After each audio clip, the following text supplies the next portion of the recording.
Hey everyone, this is Trevor Dayley with MagMod. Guys, a lot of us are familiar with the mag grids and mag spheres, mag balances. We're using all these modifiers to modify our light, but sometimes we neglect one of the most useful tools, which is the MagGel. So I hope in this video I'm able to give you guys some ideas on how to use MagGels to correct and enhance the color of your light, as well as even just add color to your images. So let's start with this first photograph of Emily. Guys, in this shot, the first thing I want to do is I wanted to underexpose my sky. We took this photograph about 45 minutes before sunset.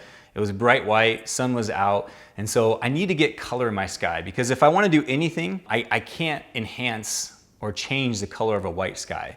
So I need to underexpose it first. I need to bring out some of that color. And as you can see, it's kind of this blue-gray tone, which isn't bad, but I really want to make it even more exciting than that. And so what I want to do is I want to go to my white balance settings in my camera. Now, all cameras have these settings on them, guys. If you're not used to it, just look on your camera. You're going to see either on the first page or somewhere on the back of the camera or on the top of the camera, you're going to see a white balance setting. Now, you might have it on auto white balance, which is fine, but I want to encourage you to get used to using these presets, or even better yet, go to what they call the Kelvin temperature. Now, the Kelvin temperature is where you can actually adjust your temperature of your camera setting, meaning that the picture, you can either make it cooler or warmer. Now I'm going to show you why that's important here in just a second. So I'm going to take my camera temperature, I'm going to go all the way down. It was at 5600 Kelvin for this first shot. I'm going to go all the way down to 3200 Kelvin. Now when I do that, you're going to see that the scene becomes a lot cooler. It gets more blue, right? When I do that, my sky is going to turn this incredible radiant blue. It's going to look absolutely beautiful. However, if I don't do something to my flash, my subject is going to be blue as well. They're basically going to turn into Smurfs. And so what I want to do is I want to put a gel on my flash, and then I want to send this orange light towards my subject. And when I'm sending orange light towards my subject, it's going to offset that blue that I told my camera, the blue tone, and it's going to make my subject more this neutral white. Now we have these beautiful skin tones on her. She doesn't look blue, but my sky is just this incredible blue tone. Now what if I want to do just the opposite, guys? What if I want to go in my camera, and instead of having a 3200 Kelvin, what if I want to take it just the opposite direction? Now I'm going to warm the scene up. I'm going to take that sky, and instead of being blue, I'm going to make it a gold temperature. I'm going to make it this warm, this beautiful orange, and we get this. Now again, I had to do something in my flashes, right? I had to take a CTO gel off my flash, and I had to put one of the MagMod CTB gels on my flash. Again, the reason I had to do this is because I want to neutralize that light that's hitting her. If I don't do that, then the light hitting her, I mean, she's just gonna look very warm. We're not gonna have the nice neutral light hitting her right now. So you can see that basically I can change that color of my sky. Here's just a few more examples, guys. Here's one example here. This, I actually took it later on in post-processing in Lightroom and went from about 10,000 Kelvin all the way up to 20,000 Kelvin, just to really push that sky, to bring out as much warmth as I possibly could. And again, I'm using a CTB on my flash so that we get this neutral light on her. 1 minute later, I change it. I go just the opposite. I take my temperature of my camera all the way down to 3200 Kelvin. I put a CTO gel. Okay, CTO meaning color temperature orange. This is a full CTO gel on my subject, and get that. So you can see just the opposite. Beautiful shot. Here's another one of a couple. Same thing. There we got orange, and we do just the opposite. We got blue. Here's one more example where this is a very boring sunset. It was gray, it was gloomy, it wasn't that exciting. So what did I do on my camera? I take my white balance and I push it all the way up to 10,000 Kelvin, and then I put a CTB on my subjects, right? And again, I get that neutral white light on them, hitting them, but my background is entirely this beautiful warmth. You can even see in the shadow sections of this photograph, like on those concrete blocks behind them, you can see how there's that warmth being caused by just the temperature of the camera. Didn't really look like this. And what's fun, guys, is when you do this in camera and you turn around and show your subjects, it just blows their mind that you're able to do something like that. And it really shows that you have a talent, right? And being able to create images.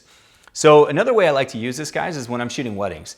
Whether it be in a bridal suite or in a wedding venue, like during the reception, they might have a lot of tungsten lights. So in this example right here, the bride and her dad were dancing, and they had these Christmas lights behind them that were tungsten.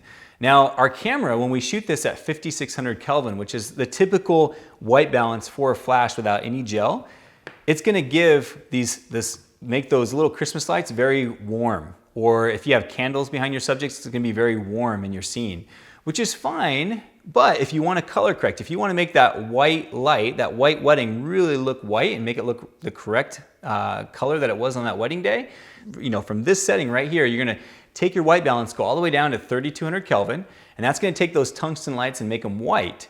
And then make sure to add a CTO gel on your flash. And when you do that, you're now going to be matching the flash, the light coming from your flash, with the light in the room. So whether it be the candles or the Christmas lights, and you're going to get something like this. So now you can see, instead of warm lights behind the subject, I get the white lights, the way they looked on the scene, and it's still, I get this beautiful warmth on my subjects as opposed to making them blue. So let's talk a little bit more about how we can use gels in our work, because we don't have to necessarily use them just for correction. We can also use them just to enhance photographs with a little bit more color.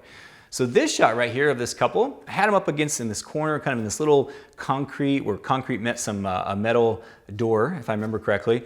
And it was fine. I had a little white light behind them just to kind of make them stand out so they weren't stuck in that dark corner. But I just thought, this needs a little something extra. And so by adding a blue gel onto my subjects, I'm able to really just create and add a little bit more color to the photograph. Now, the cool thing about MagMod is they have not only these color correction gels, the orange and the blue, but they also have all these color gels.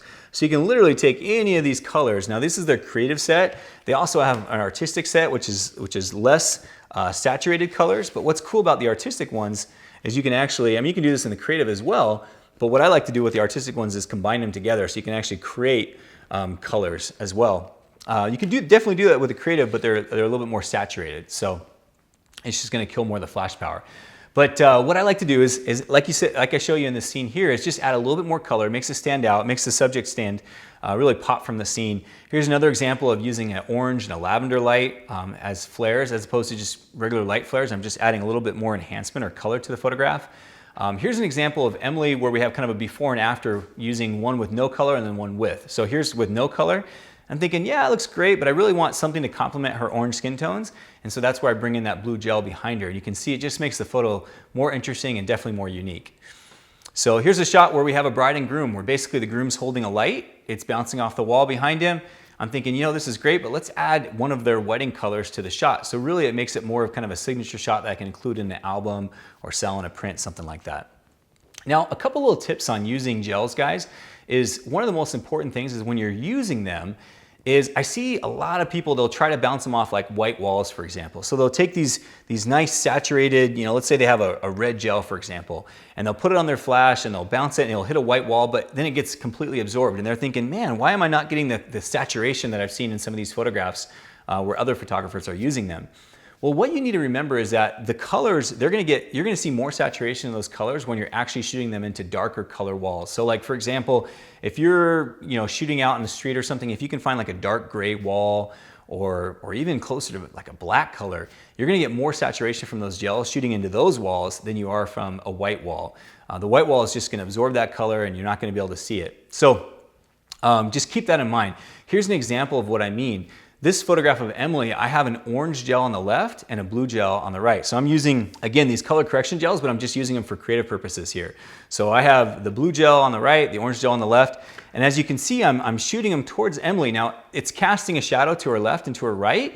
And look at how the shadows are a lot more saturated. Look how the blue is really saturating the shadow on her left side there, and on the orange is really saturating the shadow on her right side. And that's just a perfect example showing you how where it's darker, where the wall is going to be darker, those darker tones, that's where you're going to get more saturation out of your colored gels. So just keep that in mind. All right, guys, so in summary, what we've talked about today is how we can use these color correction gels to really enhance and change up the color of our skies, for example, or like we did in that shot with the bride and her dad, we can even just match the color temperature of the room to make those tungsten lights look like they should on the wedding day. We've talked about how we can use these color gels in our work to really just create something a little bit more creative and just take our flash work to a whole nother level. So hopefully those tips have been useful. Guys, if you're looking for even more examples, be sure to check out the MagnetMod website. That's magnetmod.com. And one of my favorite places to hang out is the MagMod community on Facebook. Just search #MagModCommunity in Facebook and you'll find the group. Join up with 20,000 plus photographers that are sharing photos every day. We'll put a link below. Thanks, everyone.